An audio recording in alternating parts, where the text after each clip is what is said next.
Cloud gaming has arrived.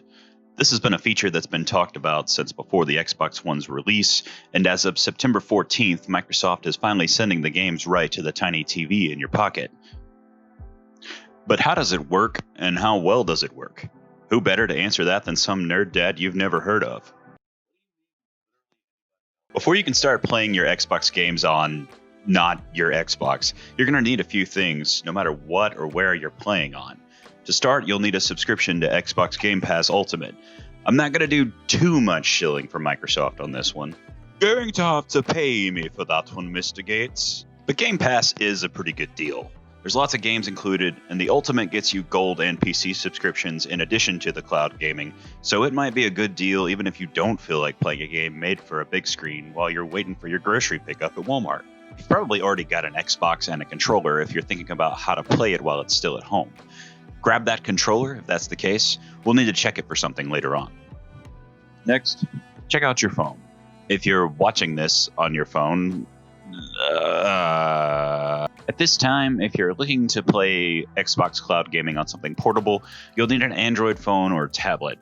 Sorry, Apple users, I'm sure it's nothing personal.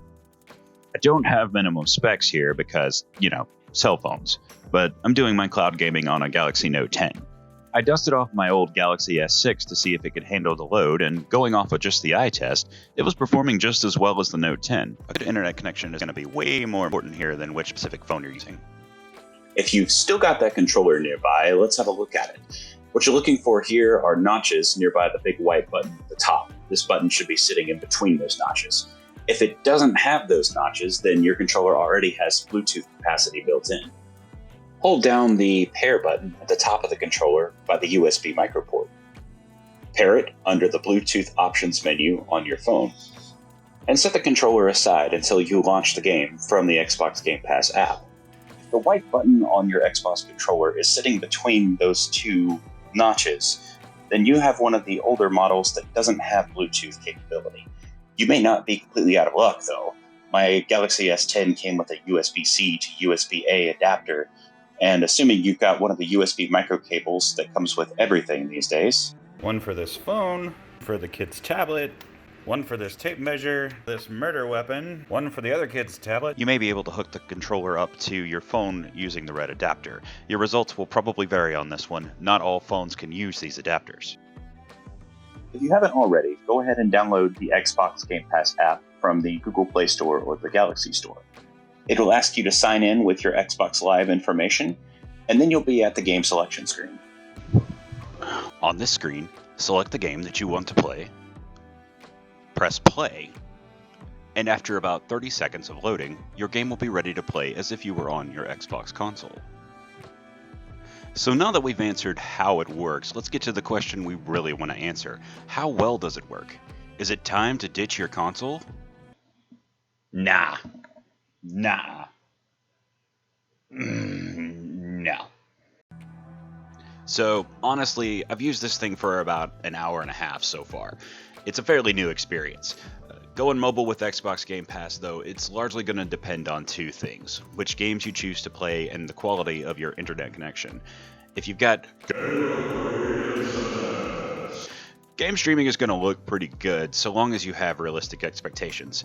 It's never going to be a 4K, 60 frames per second, 7.1 channel surround sound, blah, blah, blah kind of experience.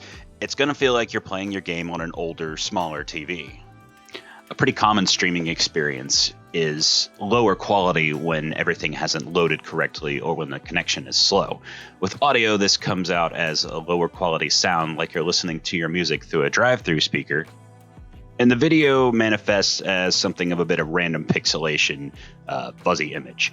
The same thing is going to happen here. The thing that's unique to Xbox Game Pass is that you're going to see some random screen refreshes where it looked like someone swiped down and threw you forward in your game a little bit. It's a bit jarring at first, but it's not a deal killer so long as the game you're playing isn't too fast-paced.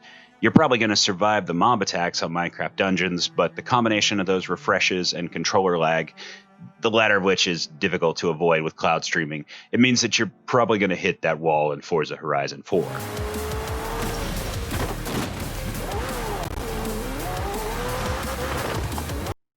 Rule of thumb, if things are happening faster in the game, you need better internet connection. The smaller screen also presents some pretty obvious difficulties. Any game that requires more than a modest amount of reading or looking at small icons is going to require a magnifying glass and or Tylenol if you're playing it on mobile. If you have the option to hook your phone up to a bigger screen, that can potentially alleviate some of the very literal headaches that you might face. But considering that this is a video about playing it on your phone, maybe we'll save that for another time. I'm not negative on this whole experience, as I'm sure it must sound like. This is an awesome feature. Some of these games translate really well to mobile. It really surprised me. Even playing it on the mobile network seems like it's done pretty well. I'm on AT&T's 5G network, and I have not yet encountered any game-breaking issues. Granted, I live in a pretty big city with lots of cell coverage, so your mileage is probably going to vary significantly from mine. I do plan to make some stress test videos in the near future to see how well it holds up to extended play, so that should be, at the very least, entertaining to watch. Shameless future plug. So for my initial verdict on this one, on a scale from meh to oh my, I'm going to give this one a neat. Being able to play my console games on the go, or just having the freedom to game in a different room of the house than my rat's nest of wires, has always been, well, I hesitate to say a dream, but a desire of mine. It's here, it's fairly easy to use, and it works pretty well. Chances are, if you've got an Xbox and Game Pass Ultimate, you already have all the hardware you need, assuming your Wi-Fi and or your mobile network are up to the task. It's worth giving it a shot, at the very least. There's enough potential in this now, and I'm sure that there's going to be more in the future, that there are some ideas I already want to try, and you'll be seeing those in some videos coming soon. But that's going to be all for my initial review. Hit those magic buttons below if you want more content, and leave a comment with any questions or things you'd like to see. I'm the Fox, and this has been Outhouse.